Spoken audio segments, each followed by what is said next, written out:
நிச்சயமாக தமிழர்கள் ஒவ்வொருவரும் தமிழர்களுடைய தேசிய போராட்டத்தை நேசித்தவர்கள். அவர்களுக்கு அந்த போராட்ட வடிவத்திலே ஒரு பிளவு ஏற்பட்டு விட்டது என்பதனை ஏற்றுக்கொள்ள முடியாத ஒரு நிலைமை இருந்திருக்கிறது. அளவு கடந்த மரியாதை. கருணா என்பது ஒரு பெரிய பிம்பம். எல்லாரும் நேசித்தோம். தலைவரை நேசிப்பது போல, தமிழ்ச்செல்வனை நேசிப்பது போல, கருணா என்பதை வரையும் மிக நாங்கள் பிரமிப்புடன் பார்த்த ஒரு மனிதர், ஒரு தளபதி. தலைவருக்காக தலைவரை சிங்கள படைகள் நெருங்கிக் கொண்டிருக்கிறது, தலைவரை நாங்கள் தான் காப்பாற்ற வேண்டும், இப்படியெல்லாம் பேசி இருக்கக்கூடிய ஒரு தளபதி எப்படி இந்த துரோகத்தனத்திற்கு உடன்பட்டார்? அவர் ஒரு துரோகியாக ஆகினாரா அல்லது துரோகியாக மாற்றப்பட்டாரா? புகழின் உச்சத்தில் இருக்கின்ற நேரத்தில் அது அவர் விளங்குவதற்கு தயங்குகின்ற நேரத்தில் அதில் தொடர்ந்து அமர்ந்திருப்பதற்காக அவர் மிரட்டுவதற்காக எடுத்த ஒரு ஆயுதம் தான் இந்த பிரதேசவாதம் என்ற ஆயுதம். ஏன்னா அது ஒரு கூறிய ஆயுதம். அதனால் நிறைய புத்திசாலி இல்லாமல் அவருடைய 21 வயதில் மட்டக்களப்பு அம்பாறை மாவட்டத்தை அவரிடம் பொறுப்பு கொடுத்திருக்க மாட்டார் தலைவர். கிழக்கு மக்கள் துரோகிகள் அல்ல, கிழக்கு போராளிகள் துரோகிகள் அல்ல. இந்த போராட்ட வரலாற்றிலே மிகப்பெரிய அர்ப்பணிப்புகளை செய்தவர்கள்.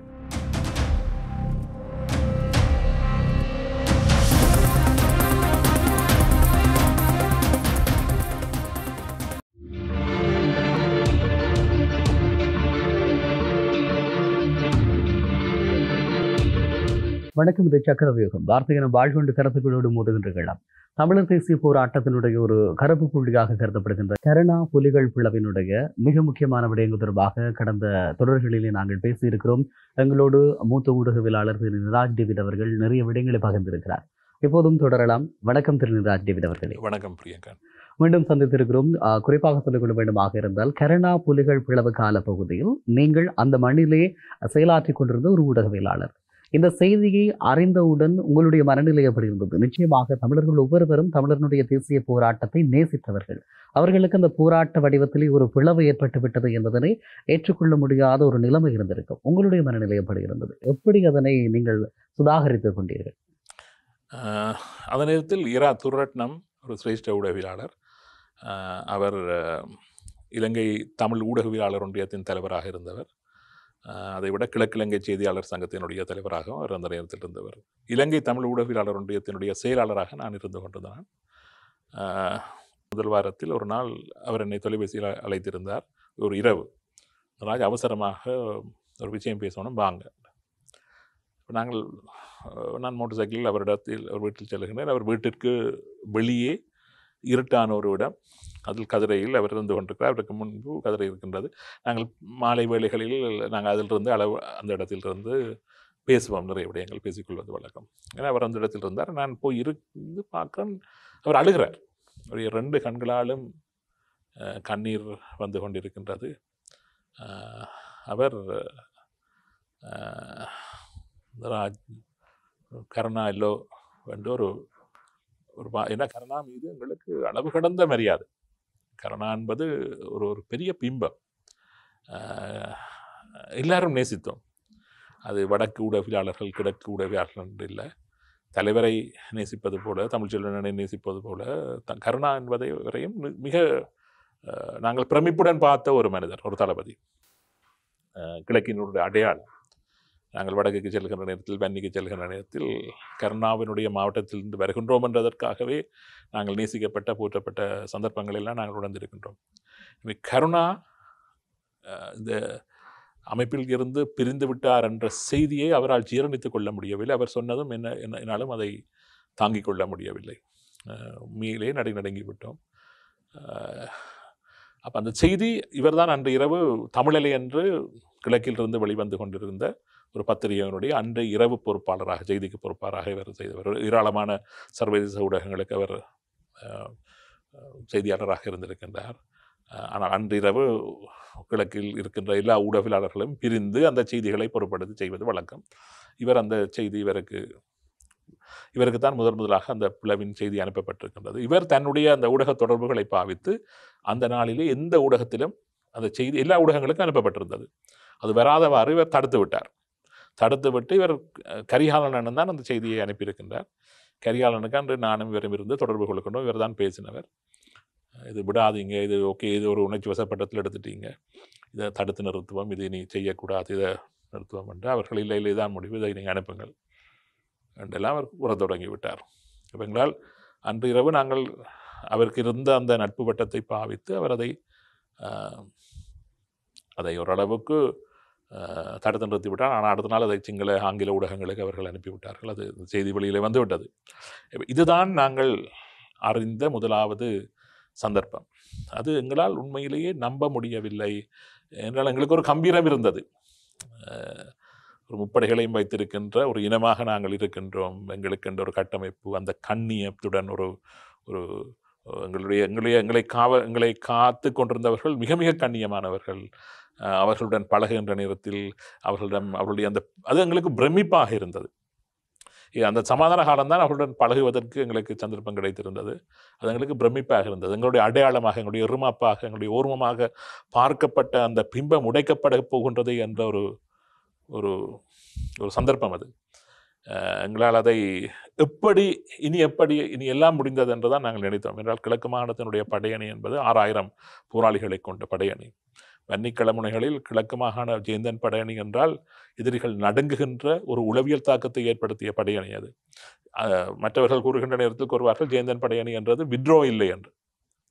அதுக்கு விட்ரோ என்றது வெற்றிப்படை என்று சொல்வார்கள். வெற்றிப்படை என்று சொல்வார்கள். உண்மையில் இப்போ நேற்று முன்தினம் ஒரு ஊடகவியலாளரை சந்தித்தேன் இங்கு. அவர் கூறிய விஷயம் தான் என்றால், அவர் அந்த நேரத்தில் இராணுவத்தில் இருந்த ஒரு அதிகாரியை கண்டு பேசிக்கொண்டு இருந்தாராம். அந்த இராணுவ அதிகாரி சொல்லியிருக்கிறார்கள் என்னென்றால், அவர்கள் அமெரிக்காவினுடைய ஒரு உளவுத்துறை இவர்களிடம் ஒரு ஆராய்ச்சி செய்திருக்கின்றது. விடுதலை புலிகளிடம் இருந்து நீங்கள் இதை கண்டு அச்சப்படுகிறீர்கள் என்று. அப்போ இராணுவ தளபதிகள் கூறியிருக்கின்றார்கள், அதை கண்டு அவருடைய அவருடைய விடயங்கள், புலனாய்வுத்துறை என்றெல்லாம் கூறியிருக்கிறார்கள். அது அவர்களுக்கு தெரிந்திருக்கிறது. அவர்கள் திருப்பி கேட்டுக்கிறார்கள், ஓகே, நீங்கள் போய் உங்களுடைய படை வீரர்களிடம் கேட்டு வாருங்கள், இதை அவர்கள் மிகவும் அச்சப்படுகின்ற விடுதலை புலிகளுடைய படை வியூகம் எது? அவர்கள் கூறியிருக்கின்றார்கள், அவர்கள் அச்சப்படுவது ஜேந்தன் படையணிக்கு என்று. என்றால் ஜேந்தன் படையணி இவர்களை நோக்கி வருகின்றது என்றால் ஒன்று ஒரு சத்தம் கேட்குமா, கத்திக்கொண்டு வருவார்களாம். அது எங்களை தடுமாற வைக்கின்றது, உளவியல் ரீதியாக எங்களை அச்சங்கொள்ள வைக்கின்றதாக அவர்கள் கூறியிருக்கின்றார்கள். ஜேந்தன் படையணி என்பது கிழக்கு மாகாணத்தின் போராளிகளை கொண்ட ஒரு படையணி. அது ஒரு மிகப்பெரிய விடுதலை புலிகள் போராட்டத்தின் கட்டமைப்புகளில் இருந்த பல்வேறு கட்டமைப்புகளில் மிக முக்கியமான கட்டமைப்புகள் ஒன்றாக அது பார்க்கப்பட்டது. எனவே அந்த படையணியின் எதிர்காலம் என்ன? இது மோதல் 2 தரப்புக்கும் இடையில். விடுதலை புலிகள் என்பது ஒரு இராணுவ கட்டமைப்பு. கருணா என்பவர் தலைமையின் கட்டளைக்கு கீழ்ப்படிய வேண்டும். அதில் வேற எந்த தலைமையின் கட்டளைக்கு கீழ்ப்படியாவிட்டால் அது துரோகம், மரண தண்டனைக்குரிய குற்றம், அவ்வளவுதான். இது சரியா பிழையா அதெல்லாம் இல்லை. அப்போ விடுதலை புலிகளுடைய கட்டமைப்பினுடைய இறுக்கம் என்னவென்றால், தலைமை அழைத்தால் செல்ல வேணும், அது யாராக இருந்தாலும் சரி. அல்லது கருணாவின் கீழ் உள்ளவர்கள் கருணா சொன்னதை செய்ய வேணும். செய்ய முடியாதுன்றதுக்கு ஆப்ஷனே இல்லை. என்ற இராணுவ கட்டமைப்பு அப்படித்தான் இருக்கும். அது உலகத்தில் உள்ள எந்த இராணுவத்துக்கும் அப்படித்தான். இதான் ஆர்டர் என்றா ஆர்டர் தான். அப்போ அந்த ஆர்டர் நீ வன்னிக்குவா என்றா அதான் ஆர்டர். இவர்கள் ஊத்தெடுத்தது, இவர்கள் போராட்டத்தில் நுழைகின்ற நேரத்தில் அல்லது அவர்கள் வேறு இடங்களுக்கு செல்வன் நேரத்தில் அவர்கள் ஊத்தெடுத்துக் கொள்வார்கள். எனது பிரமாணத்தின்படி அது கருணாக்கு கீழ்ப்படிவேன் என்று யாருமே ஒத்தெடுக்கவில்லை. தேசிய தலைவருக்கு கீழ்ப்படிவேன் என்பதுதான் ஒத்து. அது கருணாவின் படையணி, கருணாவின் பிள்ளைகள், போராளிகள், மாவட்டம் இதெல்லாம் இல்லை. ஒரு தலைவர் தான், எல்லாம் தளபதிகள். அப்போ இப்படித்தான் அது பார்க்கப்பட்டது. எனவே அது கருணா பிளவுபடுகிறார் என்ற ஒரு செய்தியை ஊடகங்களுக்கு வரமாக இருந்தால் அது எந்த அளவுக்கு பாரதூரம் என்பது எங்களுக்கு புரிந்தது. ஏன்னா அதை ஒட்ட வைக்க முடியாது என்பதும் எங்களுக்கு தெரிஞ்சிட்டு.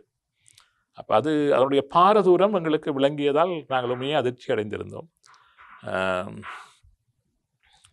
அதன் பின்பு நடந்தது தான் இந்த விஷயம். அதற்கு பின்பு ஏராளமான கசப்பான அனுபவங்கள். ஆனால் அது விடுதலை புலிகள் பெற்ற வெற்றி என்னென்றால், ஒரு வாரத்தில் அல்லது ஒரு 10 நாட்களில் கருணா கிட்டத்தட்ட தனித்து விடப்பட்டார்.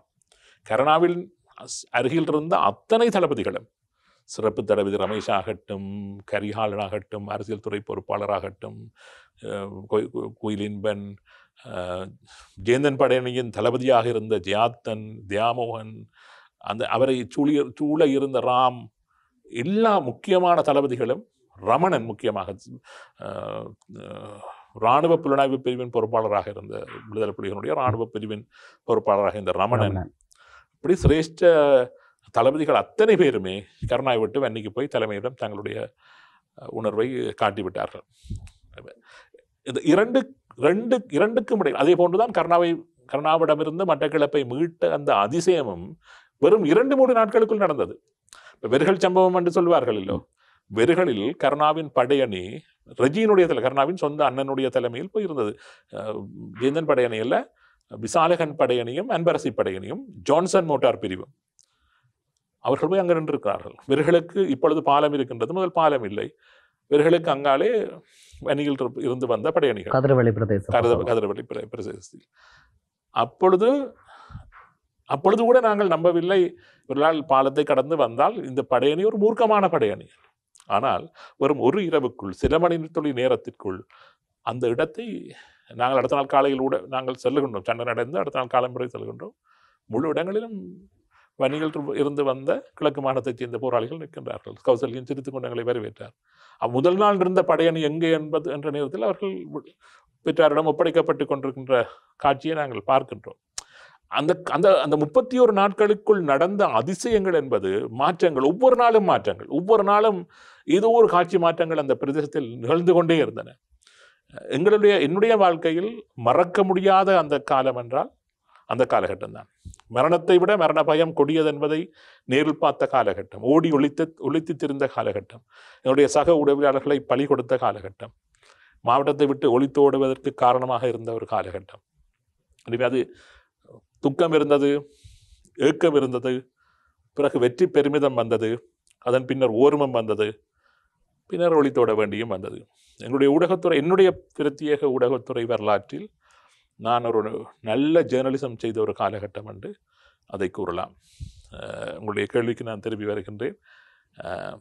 கருணாவுடைய காலகட்டத்தில் பிளவின் பொழுது ஏற்பட்ட உணர்வு என்பது தாங்க முடியாத வேதனை.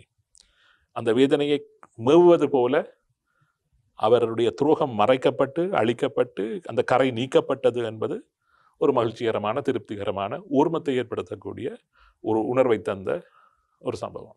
நிச்சயமாக கருணா புலிகள் பிளவு தொடர்பாக உங்களை விட இந்த விவகாரத்தில் அதிகமாக ஆழமாக ஆராய்ந்தவர்கள் இருக்க முடியாது.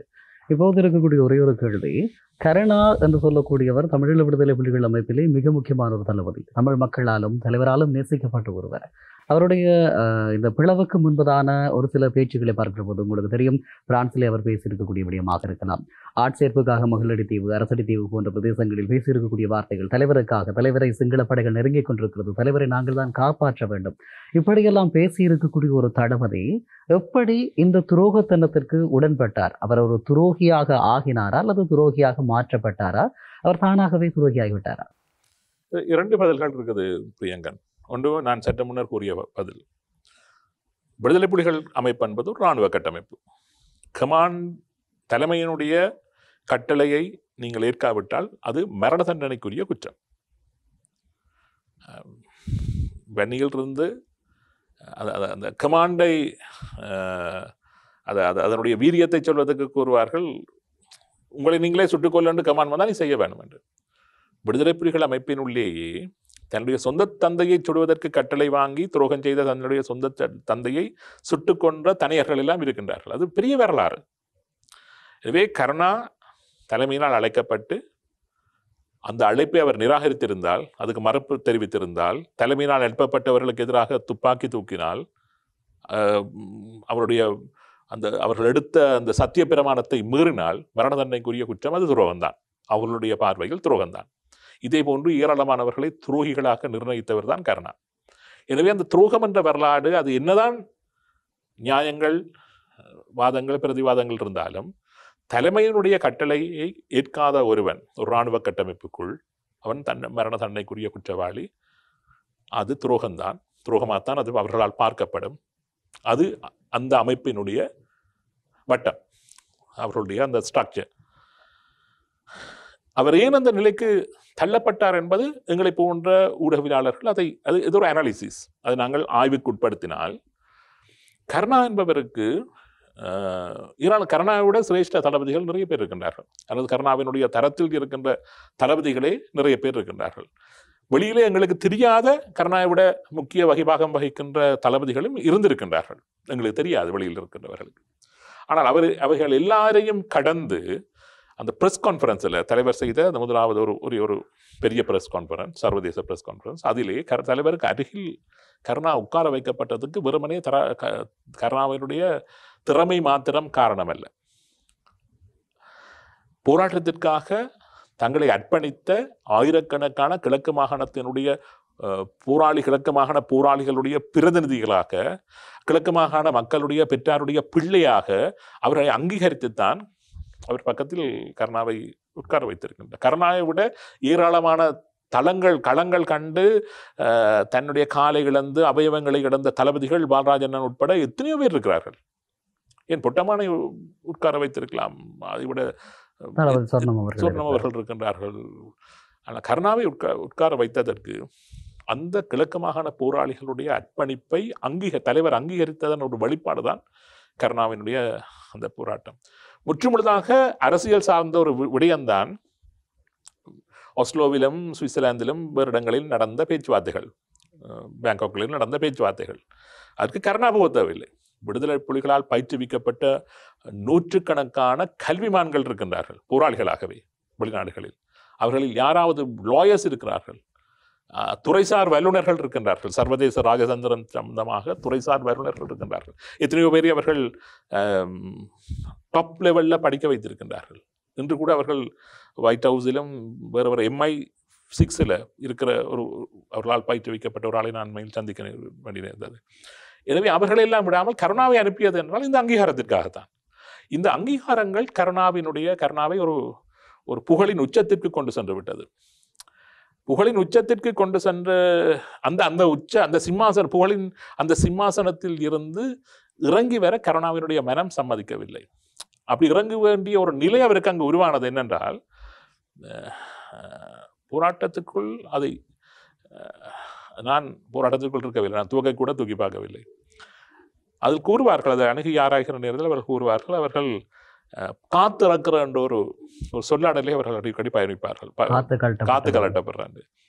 இன்றைக்கு தளபதியாக இருப்பாங்களே, சின்ன பிள்ளை விட்டவுடனே அவங்களை பனிஷ்மெண்ட் எடுத்து கொஞ்ச நாளைக்கு அவர்கள் பதவி இறக்கி வைப்பார்கள். சிலர் கூற கேட்டிருக்கின்றேன், சில போராட்டங்கள் தலைவரால் திட்டமிடப்பட்டு அது ஃபெயிலியர் ஆனால் தலைவர் கூட போய் கிச்சனில் சமைப்பாராம் போராளிகளுக்கு. அவர் தானாகவே அந்த பனிஷ்மெண்ட்டை ஏற்றுக்கொள்வார் என்று கூறுவார்கள். எனக்கு தெரியாது, நான் கூற கேட்டிருக்கிறேன். அப்போ கருணாக்கு ஒரு பிழை விட்டிருந்தால் அந்த பிழைக்கு ஒரு பனிஷ்மெண்ட் இருக்கும். அதாவது அவருக்கு காத்த கலட்டி ஒரு தரம் குறைத்தோ அல்லது பவர் இல்லாத வேறொரு பதவி கொடுத்தோ கொஞ்ச நாளைக்கு அவரை வைப்பார்கள். அந்த இடத்திற்கு செல்ல கருணா விரும்பவில்லை. நான் நினைக்கிறேன் அதான், அந்த இடத்திற்கு செல்ல கருணா இடம்பெறவில்லை.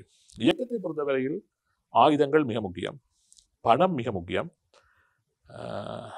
நிதி மோசடி, பெண்கள் விஷயம், இது மூன்றும் செய்தவர்களுக்கு கடும் தண்டனை அங்கே அவர்களுக்கு வழங்கப்படும். ஆயுதங்களை சொல்வார்கள் என்றால், கிட்டு அவர்கள் ஒருவரை ஒரு துரோகிக்கு தண்டனை வழங்குகின்ற நேரத்தில் எம்டியை புறக்கி தான் சொல்வார்களாம். என்றால் சுட்டு விட்டு அந்த சுட்டின வார எம்டியை நீங்கள் கொண்டு வர வேணும். அதை பிறகு நீங்கள் ஃபில் பண்ணித்தான் அடுத்த தோட்டாவத்தை அரைத்து அவர்கள் பயன்படுத்துகிறார்கள். அந்த அளவுக்கு ஆயுதம் முக்கியம். ஒரு ஆயுதத்தை எதிரியின் ஒரு ஆயுதத்தை எடுப்பதற்காக போராளிகள் உயிர் நீத்த காலகட்டம் எல்லாம் இருக்கின்றது. எனவே ஆயுதத்தில் அவர்களுடைய எந்த விட்டுக் கொடுக்கும் அவர்கள் செய்ய மாட்டார்கள். அடுத்தது பணம் என்பது மக்கள் தங்களுடைய இரத்தத்தை சிந்தி வழங்கின ஒரு பொருள் தான் பணம். அது மக்களுடைய சொத்து. அதை களவாடுவதும் அதை கையாடுவதும் மிக தண்டனைக்குரிய குற்றமாக தலைவர் அதை பார்த்திருந்தார். அடுத்தது பெண். தலைவரை நம்பித்தான் பெற்றார் தங்களுடைய பிள்ளைகளை ஒப்படைத்தார்கள். அந்த பிள்ளைகளிடம் சேட்டை விடுவதை தலைவர் ஒருபோதும் அனுமதிக்க மாட்டார். அது மிக கடுமையான. அப்போ இதில் ஏதாவது ஒரு பிள்ளைகள் குற்றங்கள் மனித இயல்பினால் கருணா செய்திருந்தால் தன்னுடைய பதவியை பாவித்து பெற்றும் அதிகாரிகள் இருக்கின்றார்கள். ஹராஸ்மெண்ட், செக்ஷுவல் ஹராஸ்மெண்ட் ஆஃபீஸுகள் நடந்தால் அது பெரிய தண்டனைக்குரிய குற்றம். இப்போ பிரித்தானியாவில் நீங்கள் பார்த்தீங்கள் என்றால், என்னுடைய சப்பார்டினேட்டை நான் பார்த்து நீங்கள் அழகாக இருக்கிறீர்கள் என்று சொல்வதே தண்டனைக்கு ஒரு செக்ஷுவல் ஹராஸ்மெண்ட்டாக பார்க்கப்படுகிறது. அப்போ ஒரு இராணுவ கட்டமைப்புக்குள் அதை தாண்டின ஒரு இறுக்கம் இருக்கும். அது கண்ணியமான ஒரு பாரம்பரியம், கலாச்சார விழுமியங்களை கொண்ட ஒரு தமிழருடைய சேனைகளுக்குள் இது மிக மோசமான. ஒருவேளை இந்த பிள்ளைகள் விடப்பட்டதாக கூறப்படுகின்ற அந்த கருணாவுடைய அந்த சர்க்கல்கள் உண்மையாக இருந்தால் அது தண்டனைக்குரிய குற்றம். அந்த புகழின் உச்சத்தில் இருக்கின்ற நேரத்தில் அது அவர் விளங்குவதற்கு தயங்குகின்ற நேரத்தில் அதில் தொடர்ந்து அமர்ந்திருப்பதற்காக அவர் மிரட்டுவதற்காக எடுத்த ஒரு ஆயுதம் தான் இந்த பிரதேசவாதம் என்ற ஆயுதம். ஏன்னா அது ஒரு கூரிய ஆயுதம். அந்த ஆயுதம் 2 பக்கமும் கருக்குள்ள பட்டயம், 2 பக்கமும் பட்டும். அதில் இலகுவாக யாரும் கை வைக்க மாட்டார்கள். ஏன்னா கருணாவுக்கு தெரியும். கருணா நிறைய புத்திசாலி. ஒரு புத்திசாலி இல்லாமல் அவருடைய 21 வயதில் மட்டக்களப்பு அம்பாறை மாவட்டத்தை அவரிடம் பொறுப்பு கொடுத்திருக்க மாட்டார் தலைவர். எனவே கருணா புத்திசாலி, திறமையான பேச்சாளர், உளவியல் ரீதியான பார்வையை கொண்ட ஒரு தளபதிகளுள் மிகச்சில குறுகிய தளபதிகளுக்குள் அவர் ஒருவர். எனவே அவர் பிரதேசவாத ஆயுதத்தை தூக்கினால் வன்னியிலிருந்து தலைவர் எதுவும் செய்ய மாட்டார், இவர் கேட்கிற நிபந்தனைக்கெல்லாம் உட்படுவார் என்றுதான் கருணா நினைத்திருக்க வேண்டும். எனவே அந்த ஆயுதத்தை அவர் தூக்கி இருக்கின்றார். அதுதான் துரோகம்தான். துரோகியாக ஆக்கப்படவில்லை, தன்னை துரோகியாக ஆக்கிக் கொண்டார். தானே துரோகியாகி கொண்டார். இதான் இப்படிதான் நான் பார்க்கிறேன். நிச்சயமாக இந்த விடயங்கள் தொடர்பாக எங்களுடைய மக்களுக்கு மிக தெளிவுபடுத்தப்பட வேண்டும், அல்லது எங்களுடைய அடுத்த சந்ததிக்கு கட்டாயம் சொல்லப்பட வேண்டும். கிழக்கு மக்கள் துரோகிகள் அல்ல, கிழக்கு போராளிகள் துரோகிகள் அல்ல. இந்த போராட்ட வரலாற்றிலே மிகப்பெரிய அர்ப்பணிப்புகளை செய்தவர்கள். அதே போல கருணா என்ற ஒரு தனி மனிதனுடைய தேவைக்காக, தன்னை காத்துக்கொள்வதற்காக தமிழர் தேசிய போராட்டமே சிதைக்கப்பட்ட அந்த கொடுமையான வரலாற்றை நாங்கள் பேச வேண்டும். அடுத்து வருகின்ற அத்தியாயங்களில் தொடர்பாக தொடர்ந்து பேசுவோம். நன்றி திரு ராஜ்தேவர் அவர்கள். நன்றி. கருணாவினுடைய பிளவின் பின்பதாக சொல்லப்படுகின்ற குற்றச்சாட்டுகள் கருணா நிதி மோசடி தொடர்பாக அதிகளவிலே சம்பந்தப்பட்டிருப்பதாக, அதே நேரத்தில் போராளிகள் அல்லது பெண் போராளிகளை முறைகேடாக பயன்படுத்தினார் என்ற ஒரு குற்றச்சாட்டும் முன்வைக்கப்பட்டது. நிதி மோசடி என்பது ஓரளவுக்கு